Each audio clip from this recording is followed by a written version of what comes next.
Imagine being told to build farms in one of the driest places on Earth, in a landscape where rain is rare, rivers are absent, the soil looks lifeless, and the sun can erase exposed water almost as quickly as you find it. Now imagine being told that your entire settlement, your food supply, and eventually your civilization must depend on those farms.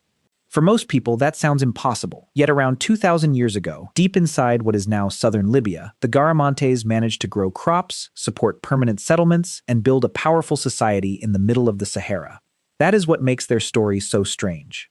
They were not living beside a Nile-sized river. They were not surrounded by green valleys. They did not have modern pumps, electric motors, drilling machines, or huge reservoirs. From the surface, almost everything about their environment seemed hostile to farming, and yet the fields existed.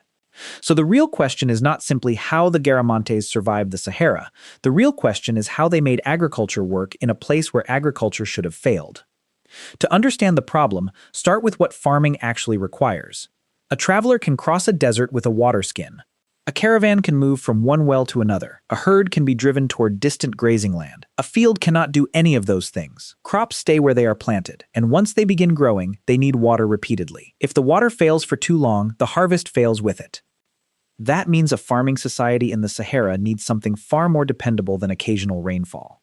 At first, there seems to be an easy explanation. Maybe the Sahara was not really a desert when the Garamantes lived there.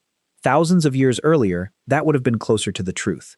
The Sahara had once experienced much wetter conditions, with lakes, grasslands, rivers, and animals that would look completely out of place there today. But by the period when Garamantian agriculture became highly developed, those lush conditions were already largely gone. The desert had returned. The green landscape had disappeared from the surface, but something from that older world had remained behind, and the Garamantes somehow learned how to use it. Before getting to that, think about the alternatives available to them. They could dig ordinary wells, but a well only gives you water at one point, and somebody still has to lift that water to the surface. Doing that for drinking is one thing. Doing it every day for large agricultural areas is something else entirely.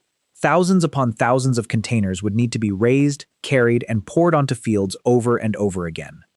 Animals could help, but animals also need food and water. Human labor could help, but people cannot spend every hour of every day pulling irrigation water from deep underground. Even if the Garamantes had enough workers, the system would become painfully slow and expensive.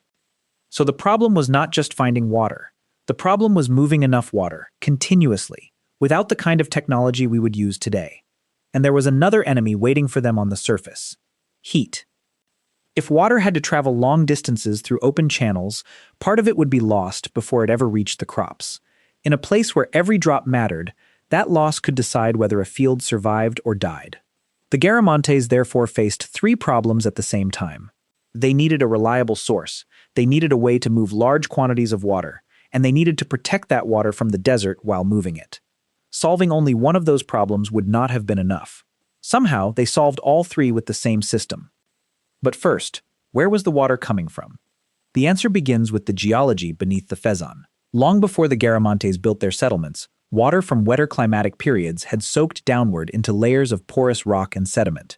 Large underground reserves remained hidden beneath a landscape that had become brutally dry. From above, the Sahara looked empty. Below the surface, it was not. The Garamantes were living above ancient groundwater.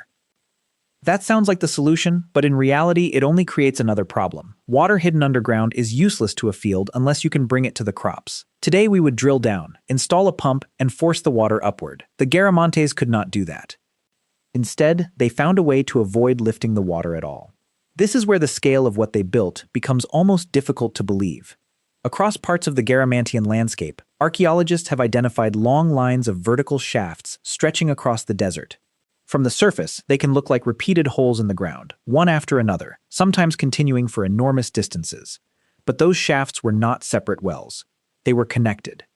Deep beneath the sand, workers excavated long underground passages linking one shaft to the next. The shafts allowed workers to descend, remove material, breathe, and maintain the tunnel while construction slowly advanced through the earth. Think about how difficult that would be with ancient tools. Every section had to meet the next one underground.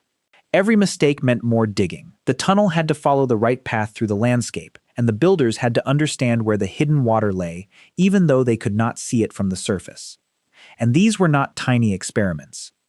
Researchers have documented an enormous network of this underground infrastructure, with estimates reaching roughly 750 kilometers of tunnels and associated shafts.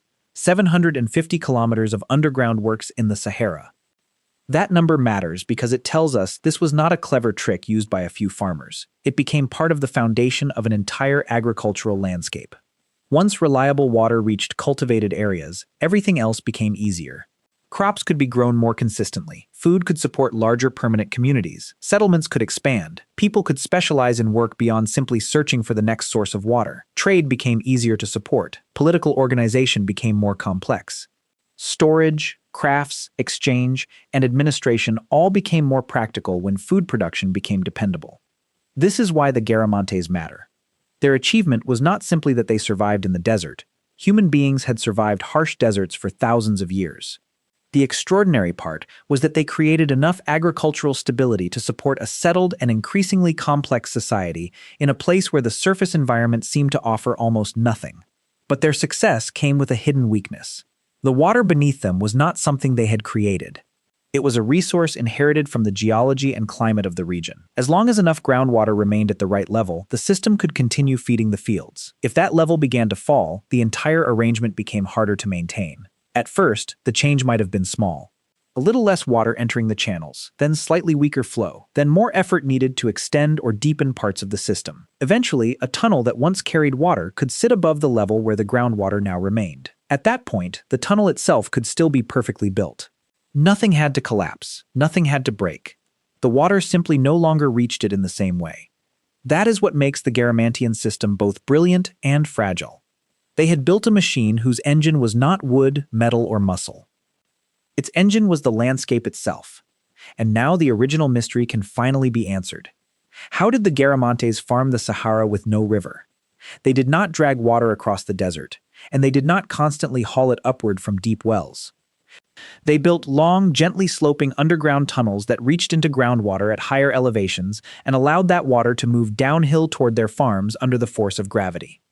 The vertical shafts were construction and maintenance points. The underground gallery collected the water. The slight slope kept it moving. Much of the journey happened below the hot surface, which also reduced exposure to evaporation. In other words, the Garamantes did have something that behaved like a river.